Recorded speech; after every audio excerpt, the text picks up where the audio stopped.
Game music. It's the melodic element designed to captivate our emotions and immerse us in the world of the game. The way it harmonizes with the visuals helps to deliver a truly memorable experience. Sometimes, these songs are reborn in brilliant new form. Welcome to Melodies of Gaming, a musical series that explores reimagined songs and official game titles and how they capture the essence of the action. In this episode, we will examine the music of Hyrule Warriors Age of Calamity for the Nintendo Switch and how the reprised themes have changed from the originals of their respective games. I'm Matthew Kierkegaard, but you may know me as Peach Toadstool. Tris Valbuena here. Ahoy, folks. And I'm Chris Carpenter. Hey, everyone. For today, we have the great pleasure of introducing William Harvey, also known as WillRock, an established video game music remixer from OverClocked Remix with many great album contributions. Hey there. Now, let's begin this melodious journey. In its 3 decades of game releases, the Legend of Zelda series has introduced us to many beloved characters. Their stories and designs have had such an impact on fans that those elements helped to inspire an all-star spin-off on the Wii U. It was made in the style of the Muso, that is Warriors, meta-series, hack-and-slash games developed by Omega Force and published by Koei Tecmo. This non-canon title, Zelda Muso, was better known to those outside Japan as Hyrule Warriors. With help from Team Ninja, Omega Force presented a high-action quest with battles against hordes of enemies and locations spanning Hyrule and beyond. Over a dozen playable warriors from the Zelda franchise were available in the base game, with even more added from DLC. Aside from the story mode, one could play on any of the various adventure mode maps, where challenges were handled like missions on each screen tile inspired by the 8-bit overworld of the first NES title. It was a gameplay style and overall experience completely new to the Zelda universe. The success of Hyrule Warriors warranted an updated port on the 3DS in 2016, titled Hyrule Warriors Legends. It contained new content based on The Legend of Zelda: The Wind Waker, and more Warriors and Adventure Mode maps from the DLC, as well as the customizable bonus ability system, My Fairy. Hyrule Warriors Definitive Edition released on the Nintendo Switch in 2018, boasting all of the base content and DLC from the 3DS title, new Breath of the Wild costumes, and some minor changes. For most players, this option offered the best experience of the 3 versions. All of the music from the original Hyrule Warriors version trilogy was written by Masato Koike and Yuki Matamura. One could describe the soundtracks as symphonic orchestra meets rock, filled with traditional instruments, electric guitars, and powerful percussive beats. Several compositions from Zelda games were remixed for Hyrule Warriors and its ports, including some clever chiptune arrangements for the adventure mode maps. There were even some great original pieces to be heard as well. With the immense popularity of The Legend of Zelda: Breath of the Wild, the desire to cover the second great calamity that took place 100 years prior to the events of the game arose from within Nintendo. They were impressed with Omega Force's previous efforts with Hyrule Warriors, so they commissioned the team to create a new installment to address the backstory. After a handshake and direct guidance from Nintendo, the developer used the Muso engine as a base and customized the system to better suit a canon Zelda experience. And thus, Hyrule Warriors Age of Calamity was born. At the outset of the tale, a little guardian stored away in the fallen Hyrule castle travels back 1 century to a time when peace still covered the land. In the past, Calamity Ganon is not yet revived, the original champions are still defending their corners of Hyrule, and the whole kingdom is under the rule of King Rome. Meanwhile, Princess Zelda struggles to awaken her hidden power as our hero Link fights as a mere Hylian soldier in the Hyrulean forces. The champions, Princess, Knight, and many allies, including Terrako, would soon unite to prevent the revival of Calamity Ganon. In contrast to the original Hyrule Warriors, the music of Age of Calamity focuses more strongly on grandiose orchestrations and piano arrangements like those from Breath of the Wild. The soundtrack is robust, with over 100 tracks composed by Kumi Tanioka, Reo Uratani, Ryotaro Yagi, and Haruki Yamada. We dare say this is one of the most impressive collections of music bearing the Zelda brand as of yet. With that said, let's dive right into the musical analysis. The opening chapter of Age of Calamity introduces us to our very first battle, where monsters descend on Hyrule Field and invade the surrounding settlements. Link and the Hyrulean army must carry out a bold counterattack against the enemy forces. The music that plays here is derived from the battle themes in The Legend of Zelda Breath of the Wild. In Link's open-air adventure, this familiar track would play when engaging regular enemies in the overworld. Its mix of orchestral instrumentation, disconcerting digital percussion, and transient sirens provided warning that a hostile threat was near, which then burst into relentless repeat phrasing from the orchestra.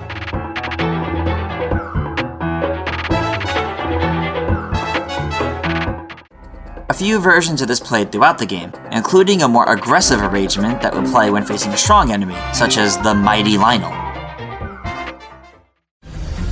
For Age of Calamity, the composition was given a very hearty boost, starting off with a nod to the field battle introduction, and then following more closely to the strong enemy battle from Breath of the Wild. Rather than being music reflecting a single encounter, the piece feels like an entire mission of war taking place in Hyrule Field. And much like other battlefield themes in the game, this one has variants for when fighting inside an enemy outpost and when landing a critical hit from a rune attack. The former has gorgeous piano flourishes earlier on and harder percussive hits, while the latter features an optimistic take on the repeat phrasing from the final part of the Breath of the Wild source. It's all a great way to throw the player into the action at the start of the war, heralding the Second Great Calamity.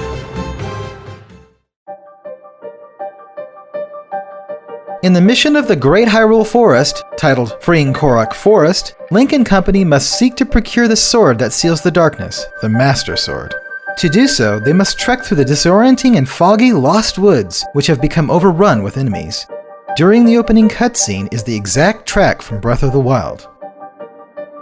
In the Nintendo Switch launch title, the enigmatic piece played not only in the Lost Woods, but also in the Lome Labyrinths and Typhloor Ruins. The repetitive and somewhat dissonant staccato notes varying in velocity gave off an air of mystery and uncertainty in all of those places well. Once the fighting begins in the Age of Calamity mission, a brilliant arrangement of the same theme is heard. The composition is identical to the source at first, albeit with a different piano sample, but soon, new layers with strings and an acoustic guitar arpeggio roll in. Rather than giving the sense of bewilderment from the original, the piece tells the tale that war has come to the place where no mortal dared tread before. The enemy outpost variation bolsters the composition with heavier percussion and horns amidst oboe and cello leads, feeling like a decisive battle in the forest. The source is more subtly referenced in the version that plays when landing a critical hit, feeling much more positive, like victory is in grasp. Nicely done. After Link and allies reach Korok Forest, they find Aster, Prophet of Doom, awaiting them. To stop the protagonists from claiming the Master Sword, he conjures hollows, golems of malice resembling the champions, for a second time. The situation seems at its bleakest when suddenly a bright light emanates from the Master Sword, destroying the doppelgangers. Link turns to find the weapon and proceeds to retrieve it from the stone. With the blade in hand, a familiar tune begins to play, originating from The Legend of Zelda: A Link to the Past.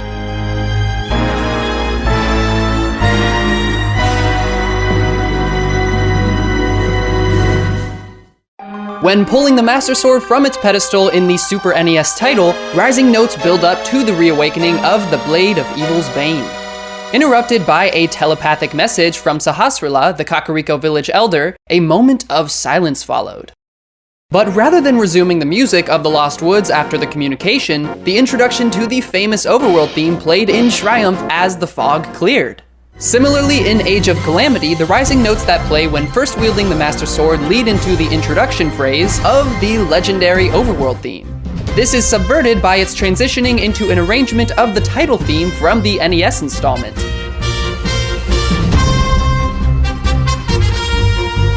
Alternating with a clever reference to the Age of Calamity theme.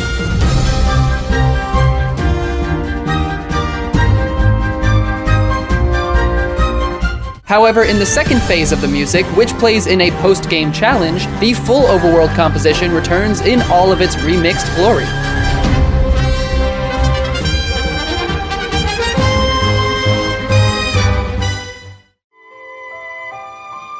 Zelda's Lullaby has been an important theme throughout the Legend of Zelda series, and it appears once again in Age of Calamity in several tracks as a major motif. In fact, it plays a very important role in the story itself. As such, we must warn that plot spoilers are ahead. If you wish to complete the game's main story first, we will be waiting here for you to return. Are you still with us? Then let's proceed to witness what fate befalls our little guardian companion, Terraco. The rise of Calamity Ganon creates an overflow of malice, which lands on Terraco, infecting it. With its systems compromised, the little guardian turns on our heroes, forcing Link to fight the formerly faithful friend. Link is victorious, but at a painfully great cost. Zelda sees the badly damaged Terraco and begins to cry. Trying to comfort her, Terraco plays a distorted version of Zelda's Lullaby, triggering a flashback of when she first assembled the little guardian.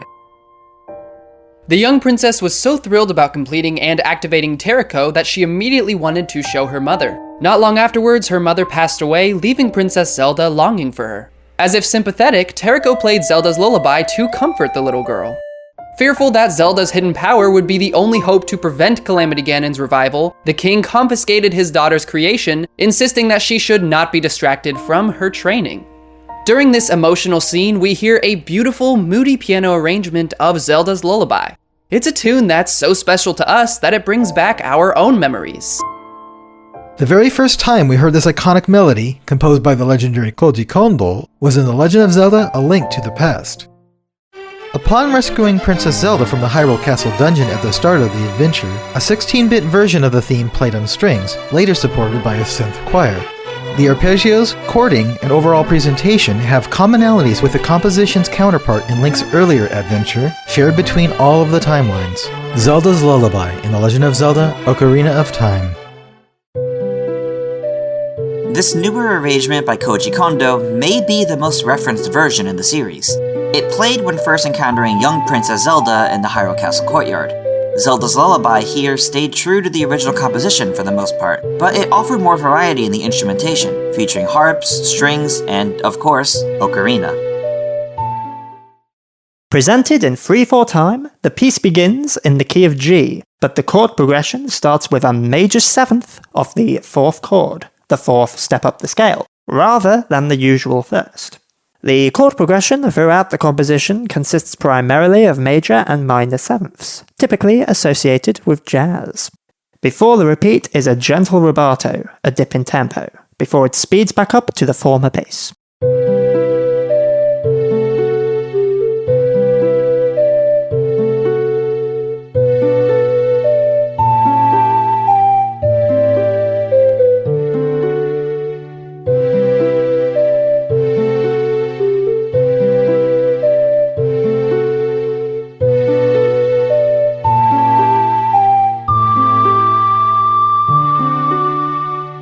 After the second rubato is the B section, with an inconspicuous key change to C. Once again, the subdominant major 7th chord starts the new descending chord progression, adding bells to complement the ocarina melody. At the end, the harp arpeggio breaks free of the pattern and behaves like a flourish, as the cadence sets the composition to return to the key of G amidst a final rubato.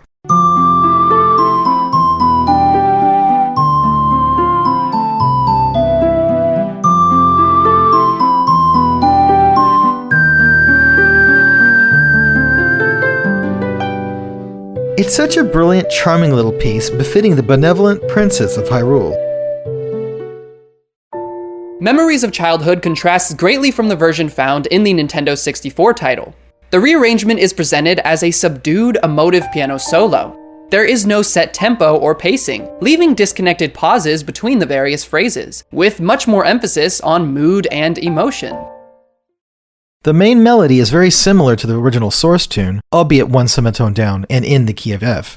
However, it most differentiates itself with the chords that are played underneath. They are much more complex, beginning with a descending chromatic sequence with altered 7th and 9th chords.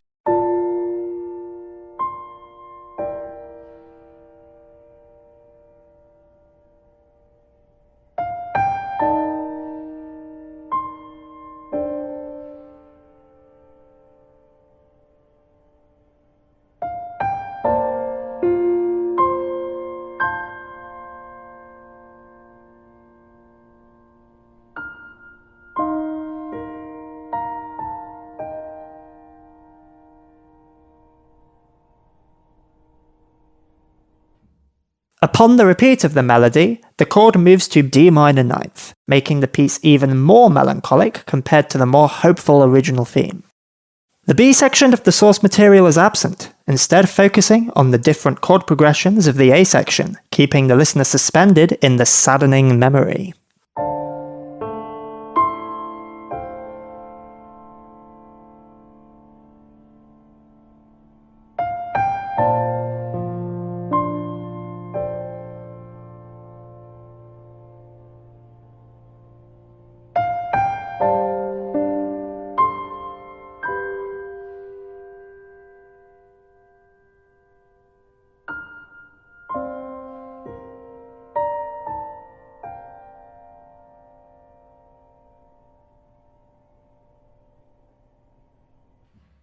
All is not lost though, for Terrico may still be saved.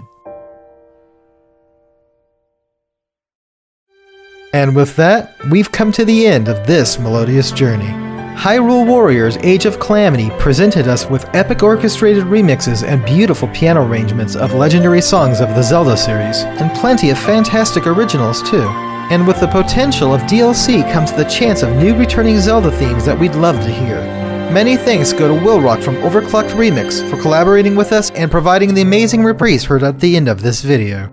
Check the description to see how you can follow and support him. Cheers, everyone! Farewell. Bye!